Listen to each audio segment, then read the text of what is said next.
kulanti wacan oo wanaagsan daawadayaasha Nabad TV waxaanu idin haynaa wareysi gaar ah oo aan la yeelanay Maxamuud Muuse Xasan BBC oo ah siyaasi Soomaaliyeed u ololeeya dadka Soomaalida Mareykanka waxa dhawaan la celiyay dad tiradoodu gaarayso 70 qof waxaan wax ka weydiinayaa Maxamuud arrimahaas iyo sababta loo celiyay Maxamuud ku soo dhawo barnaamijkan mahadsan asmo Nabad TV aad iyo aad ba u mahadsan tahay sidaan wada ognahay dhawaan waxa la celiyay dad Soomaaliyeed oo gaaraya 70 qof waxaan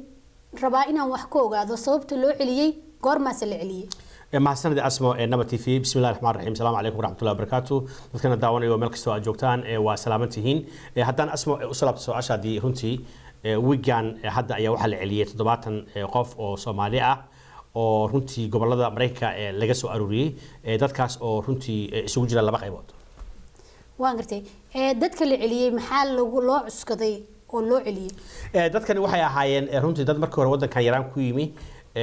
oo iyaga oo aan gaarin wali dhalashadii Mareykanka aan qaadan iyo baasaboorkii oo dambiyo kala duwan galay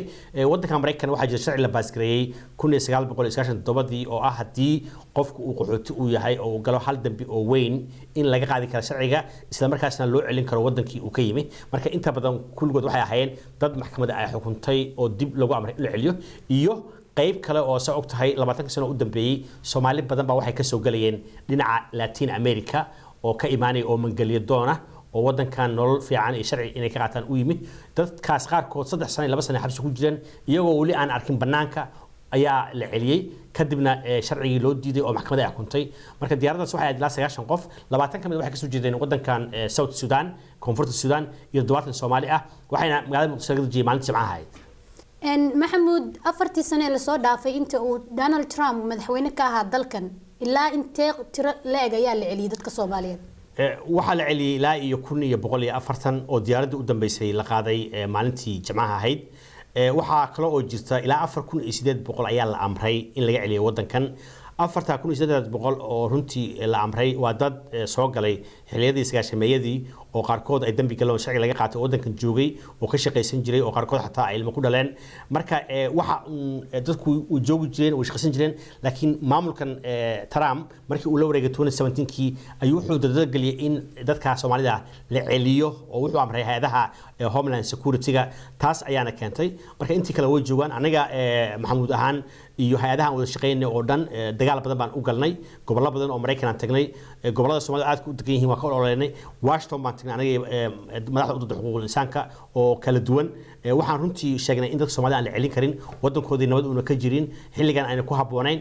marka runtii maamulkan dhag jilaq uma siin oo maamulkan runtii dadka immigration-ka policy aad iyo aad khatar u ah ayuu kula dhaqmay oo Soomaalida kalimaad dad badan oo bal celiyay saa ogtaa muslim baan buu saaray qaxootigii imaan jiray oo dhan buu xayray marka waxaan oran karnaa saameyn weyn ayay ahayd 40 sano hadda uu joogay madaxweyne Trump xagga immigration-ka maxaa u qorshaysan Joe Biden arrimaha immigration-ka madaxweynaha la doortay Joe Biden runtii markii ololaha uu ku jiray